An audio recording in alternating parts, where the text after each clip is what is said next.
नमस्कार प्यारे बच्चों, उम्मीद करती हूँ आप सभी अच्छे होंगे, अपनी पढ़ाई अच्छे से कर रहे होंगे। आज की इस कक्षा में आप सभी का स्वागत है। मैं हूँ अंजू, आपकी हिंदी अध्यापिका। प्यारे बच्चों, आज की इस कक्षा में हम अपनी व्याकरण आनंद अनुच्छेद लेखन के बारे में पढ़ेंगे। हम आज सीखेंगे कि अनुच्छेद कैसे लिखा जाता है, अनुच्छेद होता क्या है, इस बारे में आज हम अच्छे से समझेंगे। बच्चों, सबसे पहले हम बात करते हैं कि अनुच्छेद होता क्या है, अनुच्छेद का अर्थ क्या होता है। आप जब भी किसी भी बिंदु को समझते हैं तो सबसे पहले आपको उसके बारे में, उसका अर्थ, उसकी परिभाषा आदि के बारे में आपको विस्तार से जानकारी होनी अति आवश्यक है। तो बच्चों, सबसे पहले हम बात करेंगे कि अनुच्छेद होता क्या है। किसी भी एक विषय के ऊपर कोई बात अपनी सोच के अनुसार लिखना, सोच समझकर कोई भी बात एक सार रूप में लिखना अनुच्छेद कहलाता है। आपको बहुत बड़ा ना लिखकर एक छोटे रूप में, एक सार में अपनी पूरी बात कहना अनुच्छेद कहलाता है। आपको सामने श्यामपट्ट पर कुछ लिखा नजर आ रहा है। हम देखते हैं कि हमने ये क्या लिख रखा है। प्यारे बच्चों, हमने सामने श्यामपट्ट पर एक अनुच्छेद लिखा हुआ है। पहले हम उसको एक बार पढ़ते हैं और देखते हैं कि वो क्या है। उसके बाद हम आगे अनुच्छेद के बारे में विस्तार से जानकारी प्राप्त करेंगे। तो आप सभी मेरे साथ साथ इसको पढ़ने का प्रयास करें। मेरे देश का नाम भारत है। मेरे देश में सभी धर्मों के लोग प्रेम से मिलजुल कर रहते हैं। मुझे अपना देश बहुत प्यारा लगता है क्योंकि यहाँ बहुत सारे त्योहार आते हैं। हम सब मिलकर खूब खुशियाँ मनाते हैं। अलग अलग तरह के पकवान, मिठाइयाँ खाते हैं। हमारा देश प्यार और शांति का संदेश देता है। यहाँ कभी गर्मी, कभी ठंड तो कभी वर्षा ऋतु आती है। मुझे अपने देश पर गर्व है। प्यारे बच्चों, यहाँ हमने इस अनुच्छेद में, इस सार में अपने भारत देश के बारे में पढ़ा।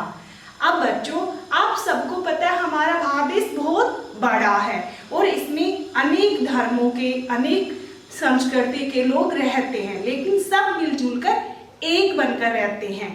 वैसे तो हमारे भारत देश की अगर हम बात करें तो अनेक विशेषताएं हैं। हम 5 या 6 पृष्ठ आराम से लिख सकते हैं, लेकिन हमने उस चीज को बिल्कुल छोटे रूप में लिखा है, एक लघु रूप में लिखा है। तो इस तरह से अपनी बात को एक सार रूप में कहना, छोटे एवं सरल रूप में कहना अनुच्छेद कहलाता है। जैसे कि आप सभी ने बचपन में अनेक खिलौने देखे होंगे, आप सबके पास अनेकों खिलौने होंगे और उनमें से अगर आपसे पूछा जाए कि आपको कितने खिलौने याद हैं जो आपके पास बचपन में थे, तो आपके पास एक लंबी सूची मिलेगी कि मेरे पास ये भी था, ये भी था, ये भी था। लेकिन अगर मैं कहूँ कि फटाफट आप बताइए कि आपके पास कितने खिलौने थे या आपका प्रिय खिलौना कौन सा था, मुझे बताइए, और छोटे से रूप में, तो आप फट से 3 या 4 वाक्यों में अपनी बात खत्म कर देंगे। तो किसी भी बात को छोटे रूप में कहना, लेकिन सरल शब्दों के माध्यम से, उसे हम अनुच्छेद कहते हैं। तो आज आपको क्या करना है, आपका जो भी सबसे अच्छा खिलौना है, प्यारा खिलौना है, उसके बारे में एक बार छोटा सा सार लिखकर मुझे दिखाना है। अब हम आगे बात करते हैं कि अनुच्छेद की परिभाषा क्या होती है। अनुच्छेद को लिखते समय हमें किन बातों का ध्यान रखना चाहिए, क्योंकि आप अच्छे से समझ लेंगे तभी तो आप मुझे बताएंगे, आप मुझे लिखकर दिखाएंगे कि आपका प्यारा खिलौना कौन सा है या आपको उससे कितना लगाव है। तो अब हम सबसे पहले अनुच्छेद की परिभाषा को सीखते हैं। चलिए बच्चों, अब हम बात करते हैं कि अनुच्छेद लेखन की परिभाषा क्या होती है। किसी एक भाव या विचार पर लिखे गए आलेख को अनुच्छेद कहा जाता है। किसी भी एक भाव या विचार के ऊपर लिखा गया आलेख या सार अनुच्छेद कहलाता है। ये बात मैंने आपको पहले भी बताई है कि किसी भी विषय का छोटा रूप एक सार में हम अपनी बात कह देते हैं, वह अनुच्छेद कहलाता है। प्यारे बच्चों, आप कोई भी विषय, कोई भी बिंदु पर अगर चर्चा करना चाहते हैं, विचार करना चाहते हैं, तो आपको उसका छोटा रूप, लघु रूप लिखना, वो एक अनुच्छेद होता है, एक सार होता है। जैसा कि हमने श्यामपट्ट पर लिखा था, अपने भारत देश के बारे में हम कुछ बातें लिख रहे थे, तो थोड़े से रूप में, थोड़े से शब्दों में हमने पूरे भारत देश का वर्णन कर दिया था, अपने भारत देश की बातें उजागर कर दी थी, सबके सामने प्रस्तुत की थी, तो वो एक छोटा रूप अनुच्छेद कहलाता है। अब हम बात करते हैं कि अनुच्छेद जब हम लिखते हैं तो हमें किन किन बातों का ध्यान रखना चाहिए। तो सबसे पहले दिए गए विषय पर विचार कीजिए। आपको कोई भी विषय मिला है, कोई भी बिंदु मिला है जिसके ऊपर आपको अनुच्छेद लिखना है, तो आप उस विषय पर अच्छे से विचार करेंगे। जैसा कि मैंने अभी आपको एक विषय दिया है कि आपको अपना प्यारा खिलौना या बचपन में आपके पास जो भी खिलौने थे उसमें से सबसे अच्छा खिलौना कौन सा लगता था, उसके ऊपर आपको अपनी विचार करना है, अपनी बात लिखनी है, एक अनुच्छेद लिखना है। तो सबसे पहले आप उस विषय में सोचेंगे, विचार करेंगे कि आपके पास कौन कौन से खिलौने थे, उनमें से आपको कौन सा खिलौना अच्छा लगता था। तो सबसे पहले हमें ध्यान रखना चाहिए कि जो भी विषय हमें मिला है उसके ऊपर हम विचार करें। आगे देखते हैं, विचारों का आपस में तालमेल होना जरूरी है। जब भी आप कोई भी बात लिखते हैं, कोई भी विचार अपना सामने लिखकर प्रस्तुत करते हैं, तो वहां पर आपस में तालमेल होना बहुत आवश्यक है। तालमेल का मतलब है कि वो आपस में उनका संबंध होना चाहिए। जो बात आप कहना चाहते हो, ऊपर जो बात आपने लिखी और नीचे आप जो बात लिख रहे हो, दोनों का आपस में संबंध होना चाहिए, उसमें तालमेल होना चाहिए। आगे देखते हैं, लिखते समय सरल शब्दों का प्रयोग कीजिए। जब भी आप अनुच्छेद लिखते हैं तो वहां पर सरल शब्दों का प्रयोग करना चाहिए। वहां पर आपको कठिन शब्द नहीं लिखने चाहिए।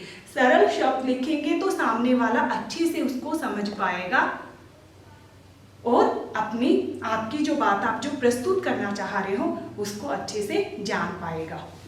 तो हमें हमेशा अपनी बात सरल शब्दों में कहनी चाहिए, लिखनी चाहिए। वाक्य छोटे छोटे होने चाहिए। आपको बहुत बड़े बड़े वाक्य नहीं लिखने चाहिए, आपके वाक्य छोटे छोटे होने चाहिए। एक बात को बार बार नहीं दोहराना चाहिए। जब आप लिखते हैं तो एक बात को एक ही बार लिखेंगे, बार बार उसको नहीं दोहराएंगे, बार बार नहीं लिखेंगे। विराम चिन्हों का सावधानीपूर्वक उपयोग करेंगे। जब आप विराम चिन्ह लगाते हैं तो उनका सावधानीपूर्वक प्रयोग करेंगे। सावधानीपूर्वक मतलब जहां पर विराम चिन्ह की आवश्यकता है आप वहां पर विराम चिन्ह लगाएंगे। अगर आपने लिखा रोको मत, जाने दो, अगर आपने रोको मत के बाद अल्प विराम लगाया है तो उसका अर्थ हुआ रोको मत, मतलब कि उसको जाने दो। अगर आपने रोको के बाद अल्प विराम लगाया है और फिर कहा है जाने दो, तो वहां पर दोनों ही बातों में अंतर स्पष्ट नजर आता है। रोको मत का मतलब है कि उसको रोको मत, जाने दो, और रोको उसके बाद अगर आपने अल्प विराम लगा दिया मत जाने दो, तो उसका अर्थ होता है इसको यहीं रोक लो, मत जाने दो। तो इसलिए आप जब अनुच्छेद लिखते हैं तो वहां पर आपको विराम चिन्हों का सावधानीपूर्वक प्रयोग करना चाहिए। जब आप अनुच्छेद लिखते हैं तो वहां पर आपको अगर आवश्यकता है तो मुहावरों एवं लोकोक्तियों का भी प्रयोग करना चाहिए। इससे आपका अनुच्छेद अच्छा दिखेगा, अच्छा नजर आएगा और आपका आप जो बात कहना चाहते हैं उसका सहज ही प्रयोग या सहज रूप लोगों के सामने एक अच्छा उजागर रूप सामने आएगा। तो जब भी आप कोई भी बात कहते हैं तो अगर वहां पर आवश्यकता है तो आप अनुच्छेद में लोकोक्तियों एवं मुहावरों का भी प्रयोग कर सकते हैं। इससे आपकी बात अच्छी नजर आएगी, स्पष्ट रूप से लोगों के सामने जाएगी। बच्चों, अब आपने देखा अनुच्छेद क्या होता है, उसकी परिभाषा और अनुच्छेद लेखन करते समय किन बातों का ध्यान रखना चाहिए, ये सारी चीज आपने अच्छे से समझ ली। तो अब मैं उम्मीद करती हूँ कि मैंने जो आपको विषय दिया है कि आपको अपना प्यारा खिलौना के ऊपर एक अनुच्छेद लिखना है, एक छोटा सा सार लिखना है, तो आप अच्छे से लिख लेंगे। इसी उम्मीद के साथ कि आपको अनुच्छेद लेखन अच्छे से समझ आ गया होगा, आप अच्छे से कोई भी विषय पर अनुच्छेद लिख सकते हैं। तो आप अच्छे से वीडियो को समझने के बाद अपना गृह कार्य कीजिए। कोई भी अच्छा सा अपने खिलौना, जो भी आपको प्यारा खिलौना था, जो भी प्यारा खिलौना है अभी, उसके ऊपर आपको एक सार लिखना है। जो आपको अनुच्छेद कक्षा कार्य मिलेगा तो उसके लिए आपको जल्दी एक प्रक्षेपण पत्र दिया जाएगा, उसको आपको अपनी जांच कॉपी में लिखना है और जांच कॉपी में लिखने के बाद आप उसको याद करके अपनी पेरेंट रजिस्टर में लिखेंगे।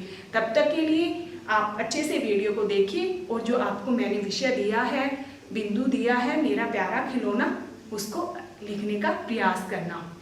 उम्मीद करती हूँ कि आप अच्छे से लिख लेंगे। इसी उम्मीद के साथ एक बार फिर से मिलती हूँ अगली वीडियो में अगले नए विषय के साथ। तब तक के लिए